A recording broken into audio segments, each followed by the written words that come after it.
Dr. Rufus was a pediatrician. His wife, Iris, was a gynecologist.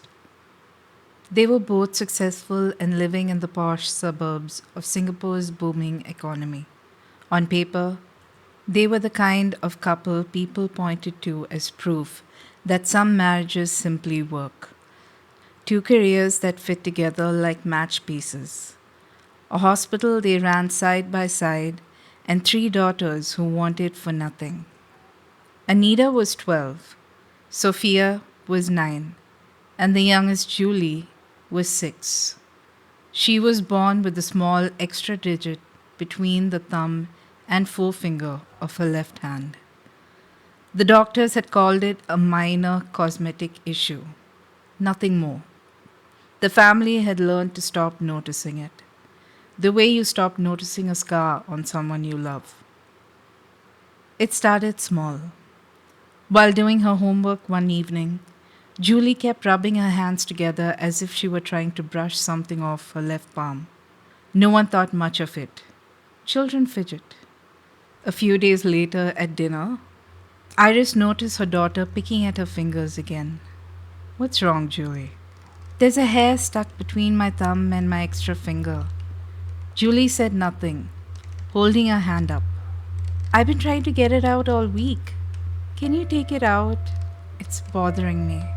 Iris took her daughter's hand and looked closely. There was nothing there, not even a single strand. "There's nothing there, baby. You're imagining it." "Mom, look again. I can feel it. Put your glasses on." Iris looked a second time, more carefully now, but still nothing. Anita and Sophia exchanged glances across the table and giggled. "She's just making up stories so everyone pays attention to her," said Anita. "Wash your hands properly after dinner," Iris told her, already moving on to something else. That night, everyone had gone to bed. The feeling stayed with Julie. She lay awake beneath her sheets, turning her hand over and over, certain something was there, even if no one else could see it. She could not fall asleep. She waited for the sound of her father's car in the driveway and ran for the front door to look for someone who might finally believe her. Dr. Rufus was surprised to find her sitting alone in the front hall when he came home from a seminar, well past her bedtime. "Julie, what is it, my dear?" He set his bag down and lowered himself onto the couch, pulling her onto his knee. "You should be asleep." "Papa, I'm so sorry I'm still awake. But I have a problem, and nobody else will listen to me. Not even Mom." "Okay, tell me." She held out her left arm and pointed to the space between her thumb and small extra finger. "Look, there's a hair caught right there." He looked closely the way a doctor looks at things, and saw nothing at all. No hair, no mark, no redness. "Julie, there's nothing there. It's just a feeling. Sometimes our nerves play tricks on us." "I can feel it right now, Papa." "We'll look at it properly tomorrow, all right? Off to bed now." She went, though she didn't believe him, and he was too tired that night to notice that she didn't. Upstairs, Iris was still working on her laptop when he came in. "How was the seminar?" He didn't respond. Instead, he said, "Julie's still going on about that extra digit. I think it might be time to have it looked at properly. Maybe removed. I'll speak to Dr. Dasgupta tomorrow."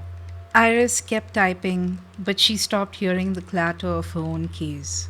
Something in his words had reached back and pulled at a memory she rarely let herself visit.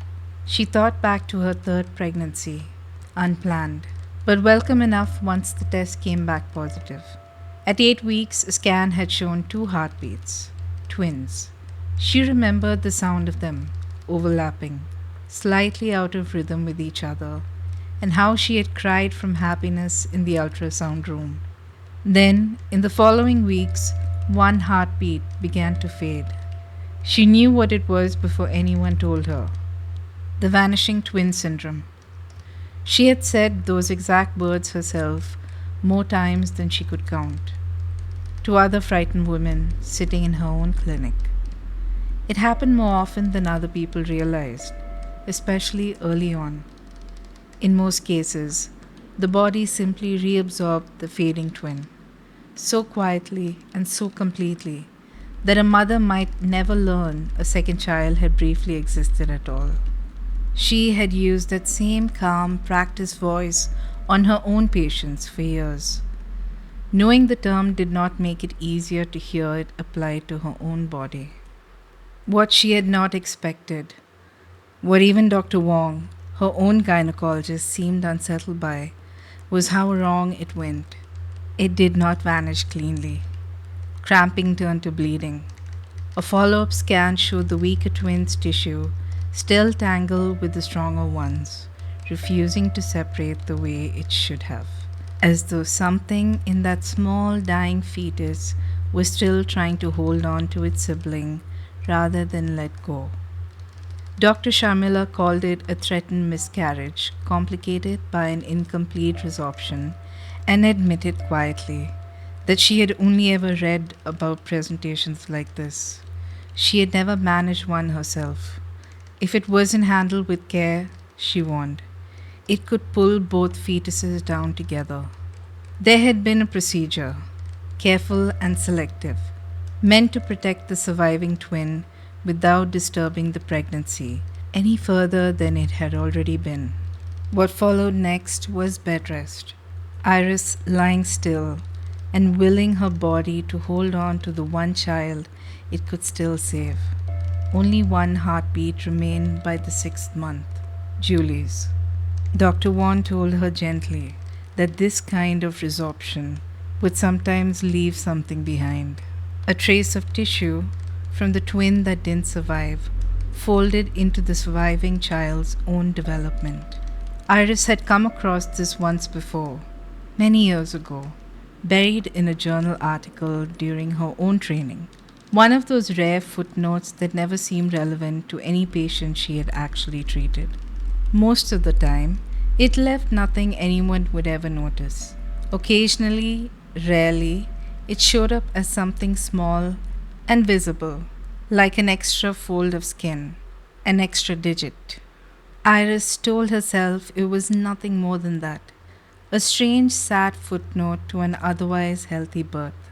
For 6 years, she had mostly believed her own explanation. She had never said any of this aloud to Rufus. Not fully. She had simply let the years bury it, the way she buried most things she didn't want to carry around with her. All right, she said quietly, closing the laptop. Let's get it removed. She's been through enough already. Dr. Dasgupta scheduled the surgery for the following Friday. As they neared the hospital that morning, Julie's mood changed. She went still in the back seat and then began pulling away at her father's hand at the entrance. I don't want to go in. It's just to remove the extra finger, Julie. It'll be quick. Julie was stubborn and tried telling her parents she wasn't ready. When they tried to reason with her, she shut herself in and stopped responding. She let herself be led inside, but something about her had gone quiet in a way that unsettled both her parents more than any tantrum could have. After admission, things grew stranger by the hour.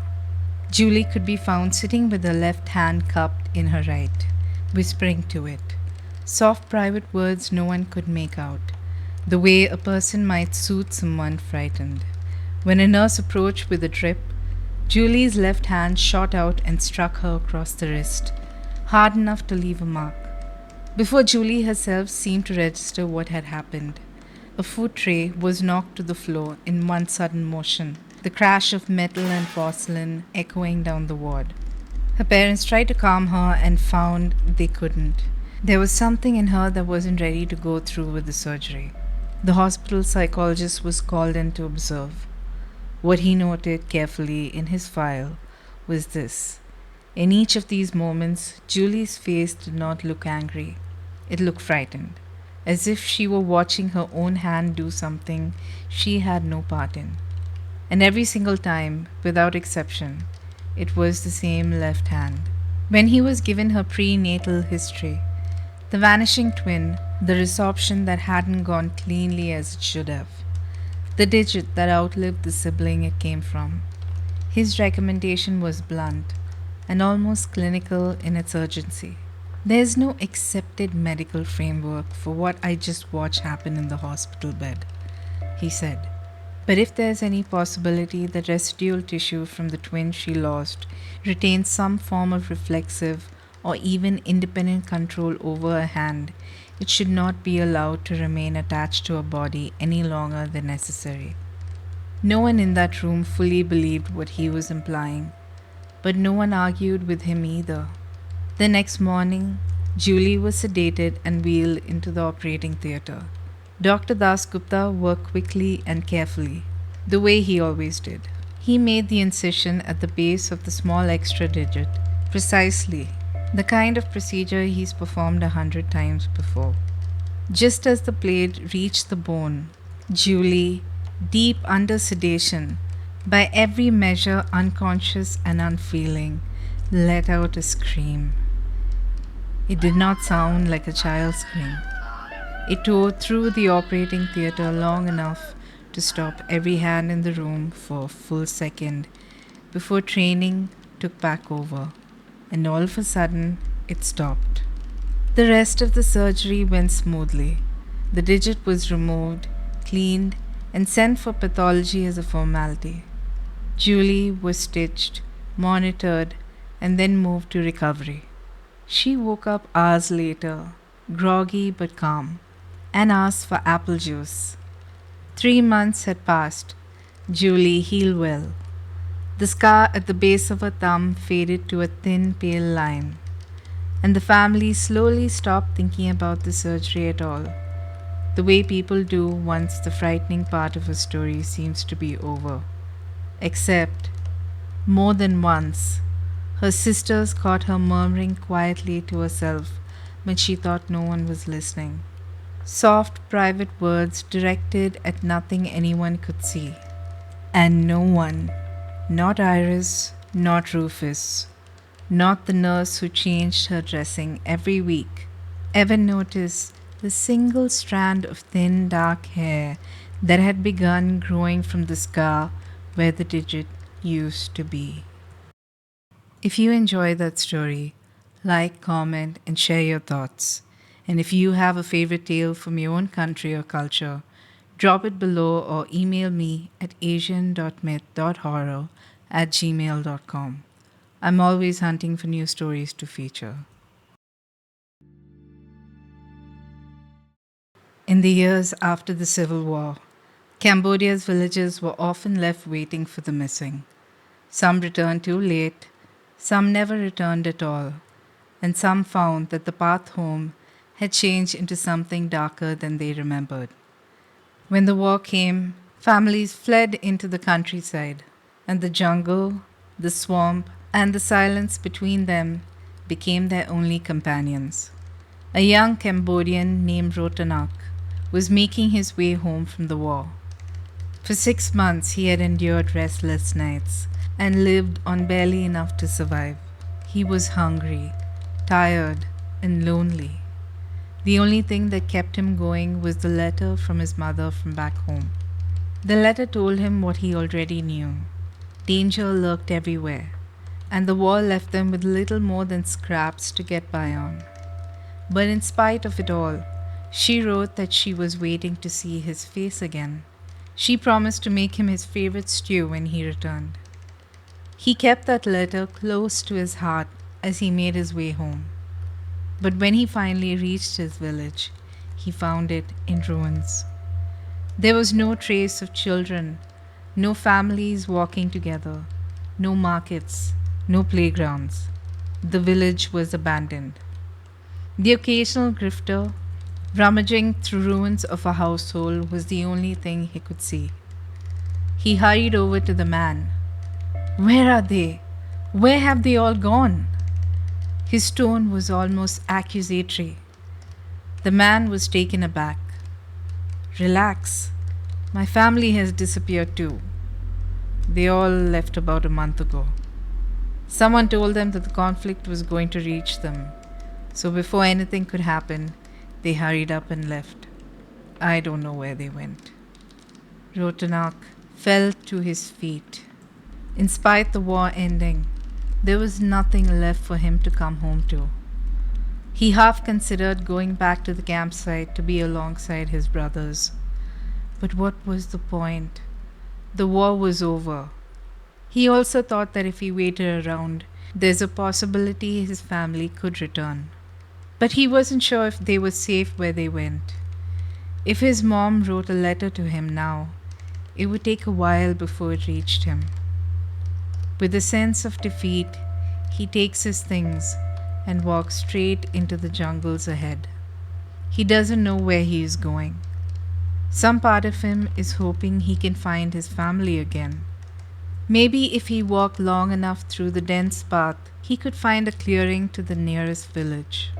And perhaps he will find them there. Rotanak walked for miles through the dense forests.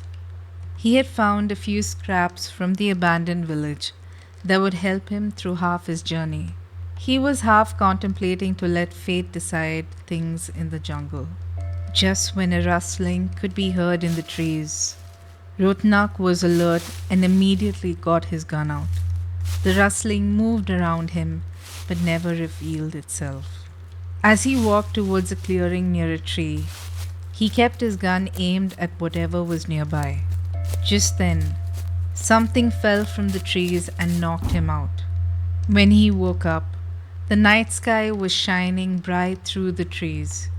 He was knocked out by a coconut from above one of the trees. He decided that he needed to find shelter. But at first, he built himself a fire. Rotanak, in his travel bag, had a sleeping tent. He had a few nibbles of dried salt beef and decided to lie inside his tent. But the sounds around him keep him up the whole night. He hears scraping sounds. Then someone scratched the tent. He grabs his gun and points it outside. Stepping out, something moved through the trees. He shoots. It was a wild boar. He is relieved and realizes now that he has enough food for his journey. In the morning, he skins and roasts the boar, packing whatever he can and leaving most of the carcass behind. Rotanak set out further into his journey and tried to make the best time of the day to get to a nearby village. The food helped him recover some sustenance and also pushed him forward a little more with his goal of finding his family. The jungle was terrifying at night, but the horrors of war bring far worse situations. He was probably more peaceful than he had been in a while.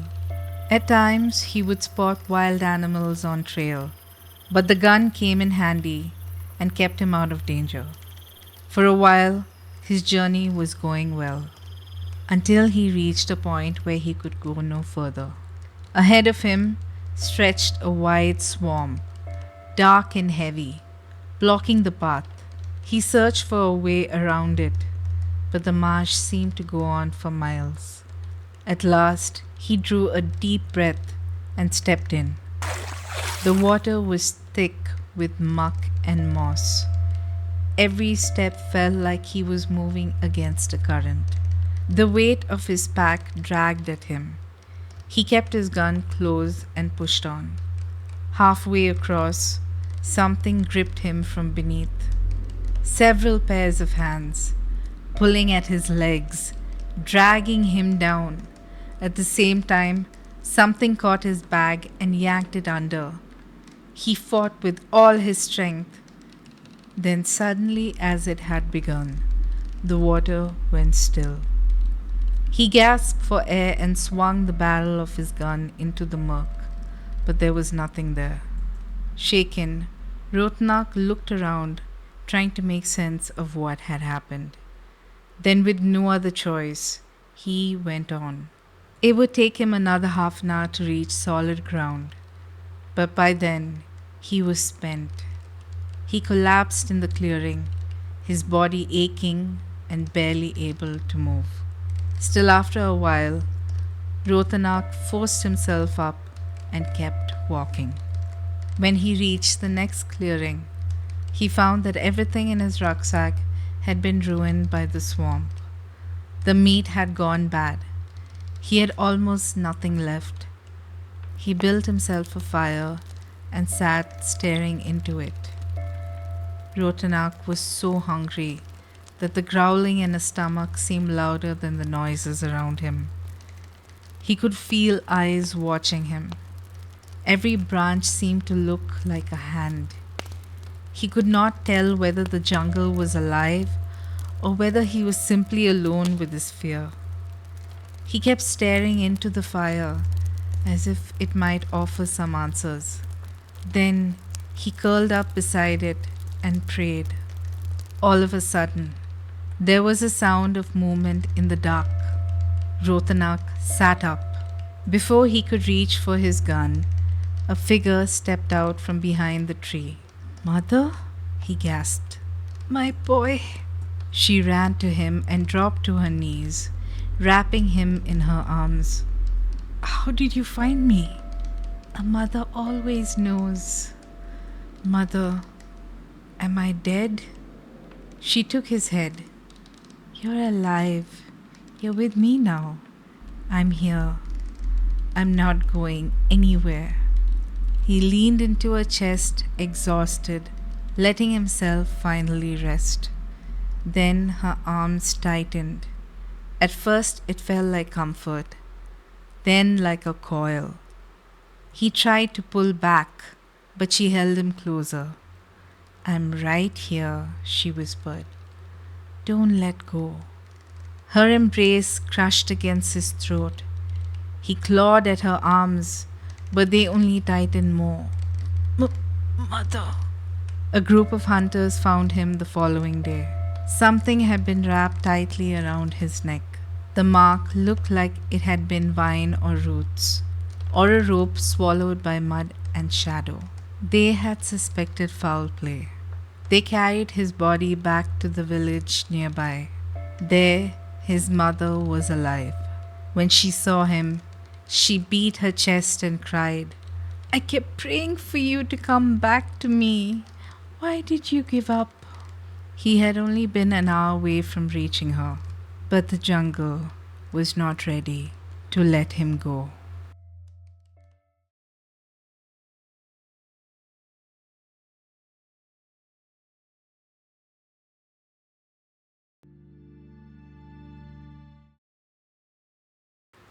There is a specific kind of silence that stretches between two people when a marriage is beginning to die.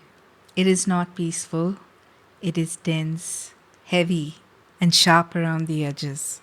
Like holding a broken pane of glass between your palms and pretending it doesn't cut. For Kenji and Mayu, that silence had lasted for 3 months. They sat in the living room of their secluded home, tucked away in the misty hills just north of Kyoto in Japan. It was a beautiful house, framed by dark cedar wood. But tonight, the shadows inside seemed to stretch further than they should. Kenji kept his eyes glued to his book, though he hadn't turned a page in 20 minutes. Across him, Mayu stared into her teacup. The water had long since gone cold. Kenji knew what he had done. He knew the guilt that sat like lead in his stomach. The late nights at the office. The scent of a foreign perfume clinging to his coat. He thought he had hidden it well. He thought that the affair was a secret buried deep in the city.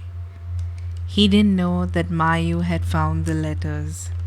He didn't know that she had spent the last 7 nights lying awake beside him, staring at the ceiling, watching his chest rise and fall, her heart slowly hardening into something cold, jagged, and venomous. Mayu finally spoke, her voice flat, devoid of any warmth. "Do you smell that, Kenji?" Kenji blinked, looking up from his book.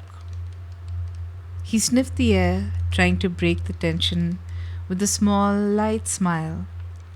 "Smell what? The rain?" "No, Mayu whispered, her eyes remaining fixed on the dark, stagnant tea.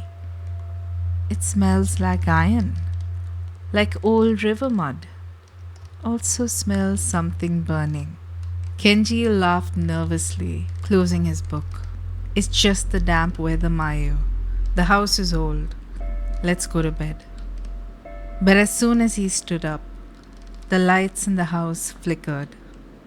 Once, twice, then they died completely, plunging the room in the oppressive dark of the mountain night. Mayu? Kenji reached out, his hands fumbling in the dark. No response. Then a scent hit him.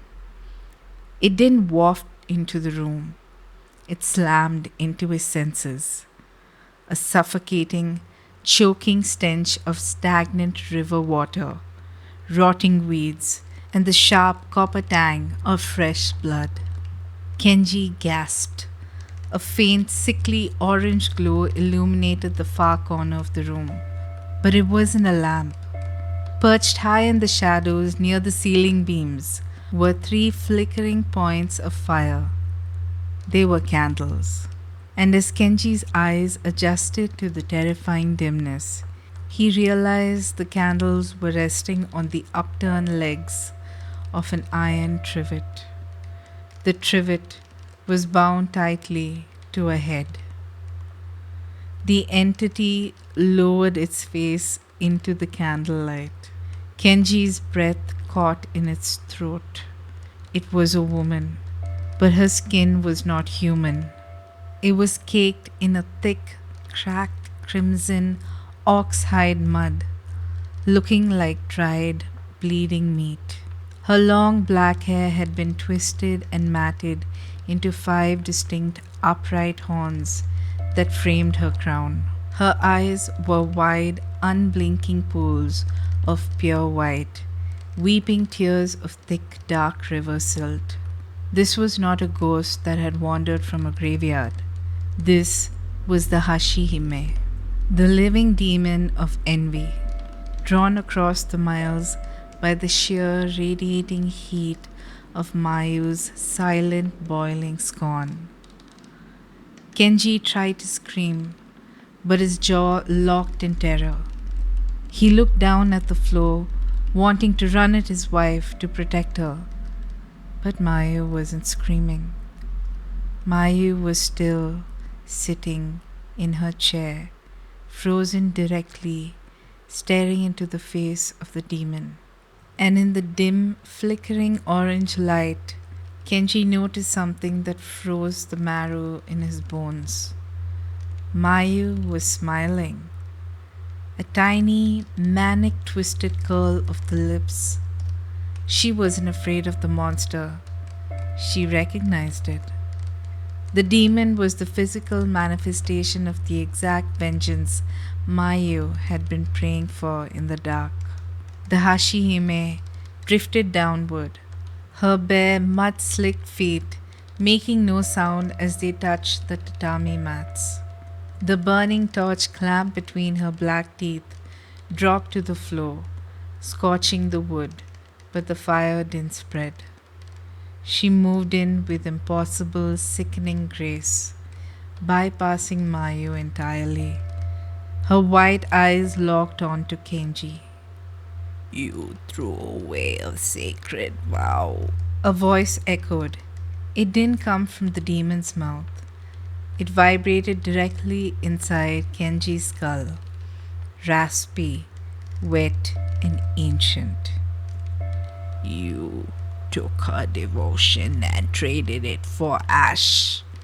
You think your deceit is hidden. Envy sees through walls. Envy smells the betrayal on your skin." Kenji finally found his voice, a pathetic, choking sob. Mayu, please help me."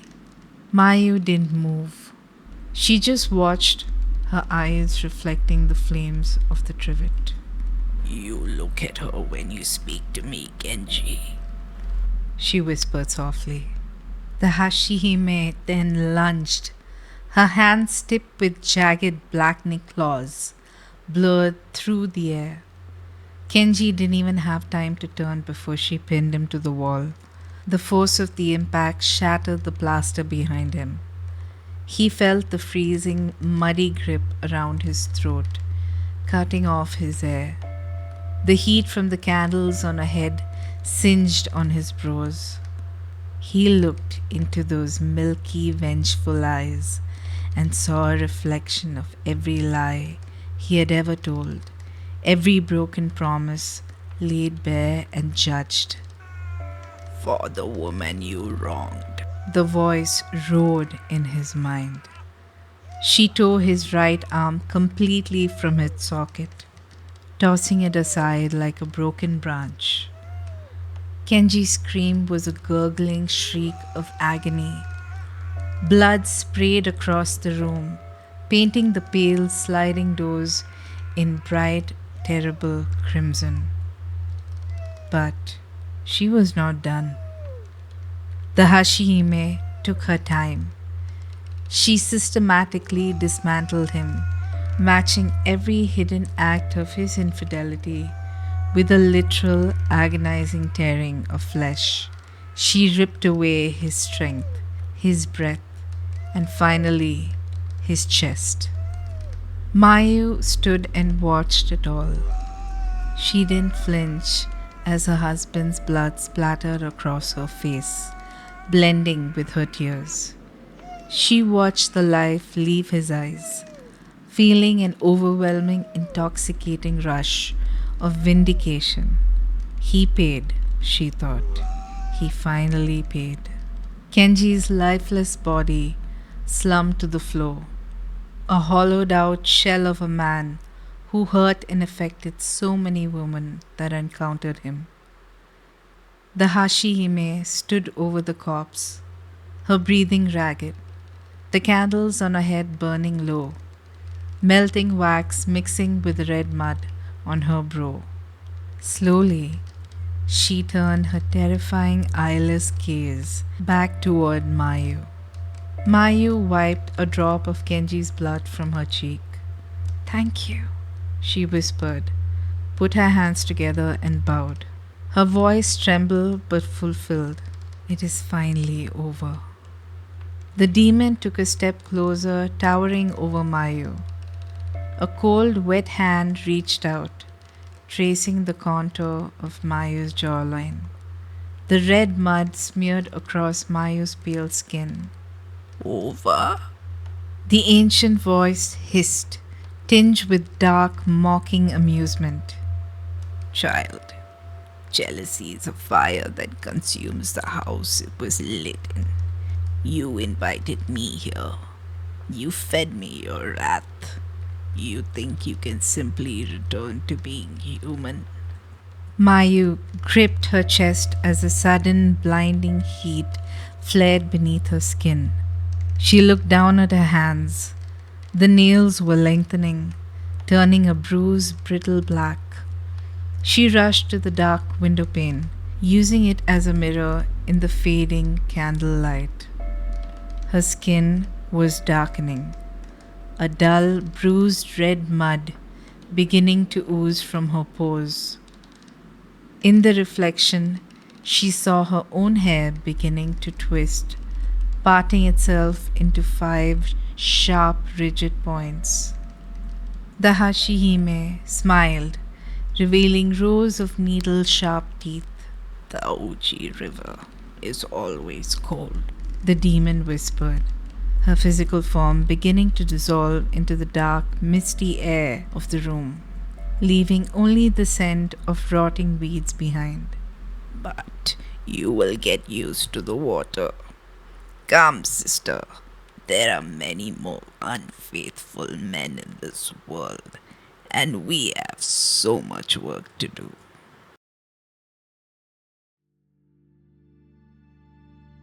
This channel is only a month old, and I'm genuinely grateful for everyone who's found it already. Thank you for watching, subscribing, and being here this early. If you want more, I've linked a playlist right here with everything I've published so far. There's a lot more folklore, a lot more places, and a lot more stories waiting for you. So until then, keep your lantern lit.